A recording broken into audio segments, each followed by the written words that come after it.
ಎಲ್ಲರಿಗೂ ನಮಸ್ಕಾರ. ದಿನಾಲೂ ಒಂದೇ ಥರ ಸಾಂಬಾರು ರಸಮ್ಮು ಮಾಡಿ ಬೇಜಾರಾಗಿದ್ದರೆ ಈ ರೆಸಿಪಿನ ಮಿಸ್ ಮಾಡ್ದಂಗೆ ನೋಡಿ. ಯಾವುದೇ ರೀತಿಯಾದಂತಹ ಮಸಾಲೆ ಪುಡಿಗಳನ್ನು ಹಾಕದೇನೆ, ಈರುಳ್ಳಿ ಬೆಳ್ಳುಳ್ಳಿನ ಹಾಕದೇನೆ ಸಿಂಪಲ್ಲಾಗಿ ಅಷ್ಟೇ ರುಚಿಯಾಗಿ ಕ್ಯಾಬೇಜ್ ತೊವೆನ ಹೇಗೆ ಮಾಡೋದು ಅಂತ ತೋರಿಸ್ಕೊಡ್ತಾ ಇದ್ದೀನಿ.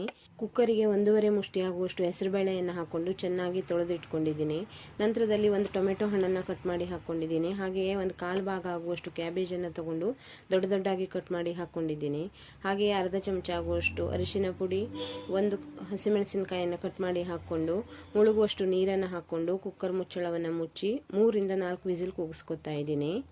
ನಂತರದಲ್ಲಿ ಇದಕ್ಕೆ ಬೇಕಾಗುವ ಮಸಾಲೆನ ರುಬ್ಕೋತಾ ಇದ್ದೀನಿ. ಒಂದು ಮಿಕ್ಸಿ ಪಾತ್ರೆಗೆ 3/4 ಬೌಲ್ ಆಗುವಷ್ಟು ಹಸಿ ತೆಂಗಿನಕಾಯಿ ತುರಿ, ಒಂದು ಸಣ್ಣ ಪೀಸ್ ಆಗುವಷ್ಟು ಶುಂಠಿ, 1 ಚಮಚ ಆಗುವಷ್ಟು ಜೀರಿಗೆ, ಖಾರಕ್ಕೆ ತಕ್ಕಂಗೆ 1-2 ಹಸಿಮೆಣಸಿನಕಾಯಿ, ಚಿಟಿಕೆ ಇಂಗನ್ನು ಹಾಕ್ಕೊಂಡು ನುಣ್ಣಗೆ ರುಬ್ಬಿ ಇಟ್ಕೊಂಡಿದ್ದೀನಿ. ಈ ಕಡೆ ಹದವಾಗಿ ಬೆಂದಿರುವಂತಹ ಹೆಸರುಬೇಳೆಯನ್ನು ಚೆನ್ನಾಗಿ ಸೌಟಲ್ಲಿ ಮಿಕ್ಸ್ ಮಾಡಿಕೊಂಡು ರುಚಿಗೆ ತಕ್ಕಷ್ಟು ಉಪ್ಪನ್ನು ಹಾಕ್ಕೊಂಡು ರುಬ್ಬಿರುವಂಥ ಮಸಾಲೆಯನ್ನು ಹಾಕಿ ಎಷ್ಟು ಬೇಕೋ ಅಷ್ಟು ನೀರನ್ನು ಹಾಕಿ 3 ರಿಂದ 4 ನಿಮಿಷಗಳ ಕಾಲ ಚೆನ್ನಾಗಿ ಕುದಿಸ್ಕೊಂಡಿದ್ದೀನಿ ನೋಡಿ. ಉರಿಯನ್ನು ಆಫ್ ಮಾಡಿಕೊಂಡು ಕತ್ತರಿಸಿರುವಂಥ ಕೊತ್ತಂಬರಿ ಸೊಪ್ಪು, 1 ಚಮಚ ಆಗುವಷ್ಟು ಲಿಂಬು ರಸವನ್ನು ಸೇರಿಸ್ಕೊಂಡು 2 ಚಮಚ ಆಗುವಷ್ಟು ತೆಂಗಿನೆಣ್ಣೆಯನ್ನು ಚೆನ್ನಾಗಿ ಕಾಯಿಸ್ಕೊಂಡು ಒಂದು ಅರ್ಧ ಚಮಚ ಸಾಸಿವೆ, ಅರ್ಧ ಚಮಚ ಜೀರಿಗೆ, ಒಂದು ಬ್ಯಾಡಗಿ ಮೆಣಸಿನಕಾಯಿ, ಸ್ವಲ್ಪ ಕರಿಬೇವನ್ನು ಹಾಕ್ಕೊಂಡು ಘಮ ಒಗ್ಗರಣೆಯನ್ನು ಹಾಕ್ಕೊಂಡ್ರೆ ಸಖತ್ ಟೇಸ್ಟಿಯಾಗಿರುವಂತಹ ಕ್ಯಾಬೇಜ್ ತೊವೆ ರೆಡಿಯಾಗಿದೆ. Thank you.